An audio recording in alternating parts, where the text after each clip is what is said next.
અમદાવાદના જમાલપુર સ્થિત શ્રી ભગવાન જગન્નાથ મંદિર ખાતે ધૂળેટી નિમિત્તે વિશેષ ફૂલોત્સવનું આયોજન કરવામાં આવ્યું। પ્રતિવર્ષ મુજબ આ વર્ષે પણ ભગવાન જગન્નાથને ફૂલોથી હોળી રમાડવામાં આવી। મંદિરમાં વિશેષ શણગાર સાથે ધૂળેટી ફૂલોત્સવનો ભવ્ય મહોત્સવ મનાવવામાં આવ્યો। સંતો, મહંતો અને શહેરના આગેવાનોની હાજરીમાં ધાર્મિક વિધિ પૂર્ણ થઈ। મંદિર પરિસર ફૂલોના સુગંધ અને ભક્તિમય વાતાવરણથી ગુંજી ઉઠ્યો। વિશેષ પૂજા અર્ચના બાદ ભગવાનને રંગબેરંગી ફૂલોથી હોળી રમાડવામાં આવી, જેને જોવા મોટી સંખ્યામાં ભક્તો ઉમટી પડ્યા। મંદિર સંચાલકોએ જણાવ્યું કે દર વર્ષે આ પરંપરા ભક્તિભાવ સાથે ઉજવવામાં આવે છે અને ભક્તોને આધ્યાત્મિક આનંદનો અનુભવ થાય છે। ફૂલોત્સવ દરમિયાન ભક્તોએ દર્શન કરી આશીર્વાદ પ્રાપ્ત કર્યા।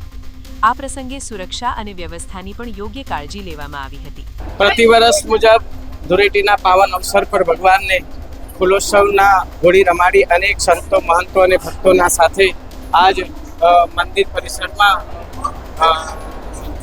આ હોળી ધૂળેટી ફૂલોત્સવનો મહોત્સવ મનાવવામાં આવે છે। અનેક ભક્તો, સંતોએ આમાં લાભ લીધો છે।